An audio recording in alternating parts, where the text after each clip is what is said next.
All right, all right. Thank you. Thank you. First, I'd like to thank, where's Chris Collins? No, that's not what you get.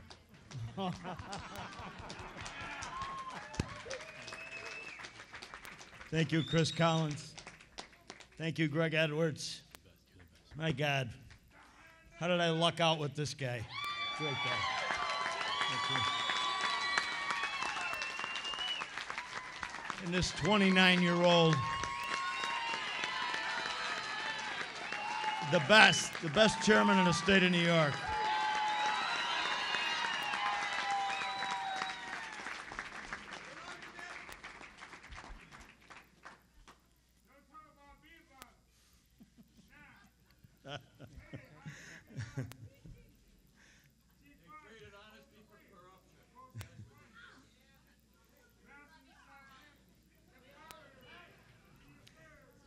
I'm humbled. I just wanted to say a few words tonight after a hard-fought campaign.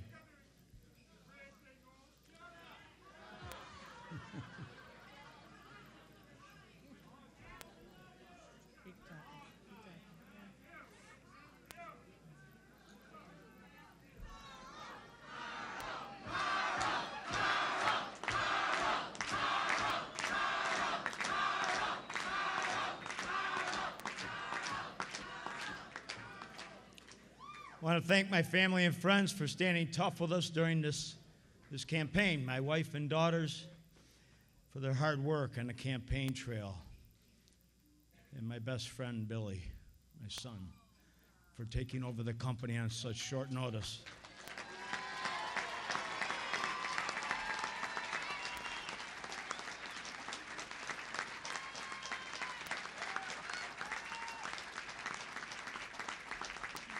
And my son-in-law, Luke, for putting up with for putting up with me.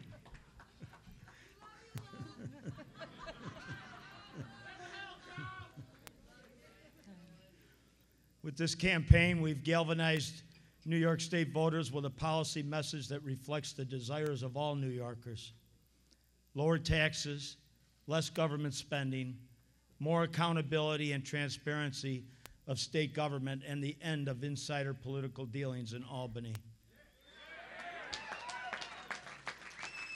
Last year, with the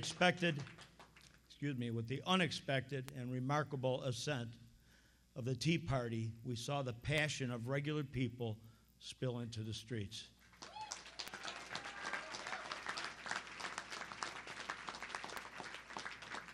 I shared their feelings. We're frustrated with big government. We're tired of our politicians spending like drunken sailors and giving us weak elected representatives. We're tired of the backroom deals and contempt for the will of the people. We're tired of government suffocating the potential and the promise of the individual. And yes, I joined the Tea Party movement for the same reason I joined the United States Army, because I love my country.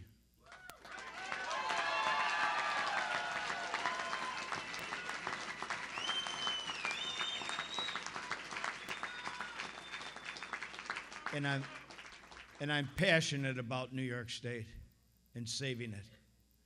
Together we opened many eyes in New York. This campaign started just down the street at the Ellicott Square building. People scoffed at us, saying we didn't have a shot at the Republican nomination. Well, surprise, surprise. We collected the petitions, something like 60,000 of them, thousands of volunteers spread out across the state.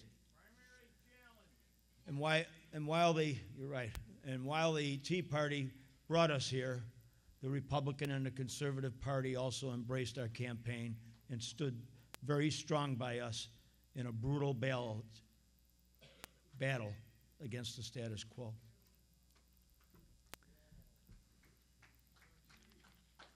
To drink water.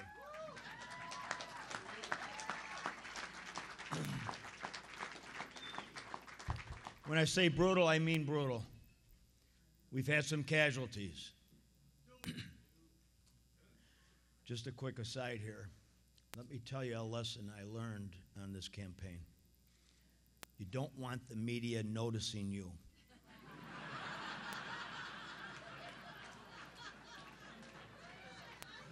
It ain't pretty. And it sure ain't fair.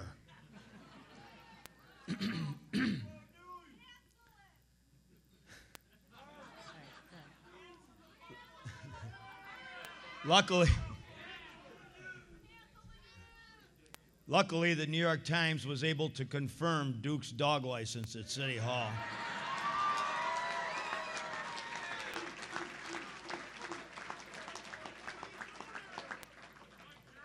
And we think Duke will recover. He's looking at movie scripts now. He thinks he's going to go to Hollywood. She tried to see on Halloween night, she tried to see the squirrel in the back to interview the squirrel that he's been chasing around for the last 5 years. That didn't work. We've had a lot of fun on this campaign, but make no mistake, it was hell on many people. But it's nowhere near the hell New Yorkers go through every single day in this dysfunctional state. We came to the race to cut out of control taxes. Taxpayers deserve tax cuts, and we fought for it every day. We came to the race to cut out of control spending. New Yorkers don't want to live in the most expensive state in the nation. We declared the Medicaid system broken, almost beyond repair, and we demanded cuts and reform in Medicaid. Not debilitating cuts, just cuts back to the more sane level of spending. We talked about jobs and how creating jobs requires spending cuts and tax cuts and real relief for our abused private sector. And we talked about the corruption rampant in our state. Public official after public official busted for crimes against the taxpayers. People that we expected to be at a higher standard of trust.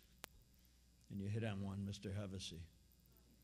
And Andrew Cuomo gave him a walk. He's not going to go to jail. When the chief conspirator does not go to jail, there's something wrong. Thank you, media.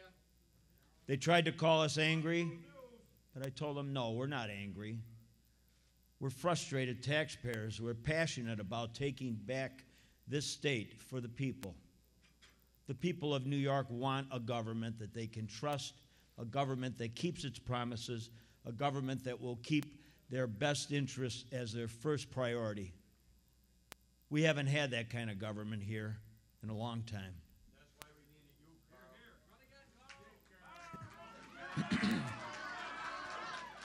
Carl.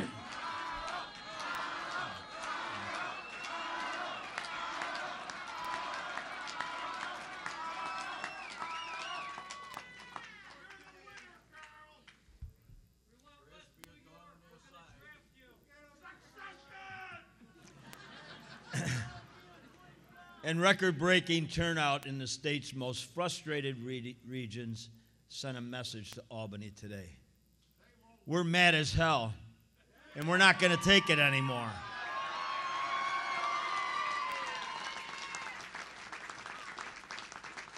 I'm awfully proud of what we accomplished against all odds in the bluest of blue states.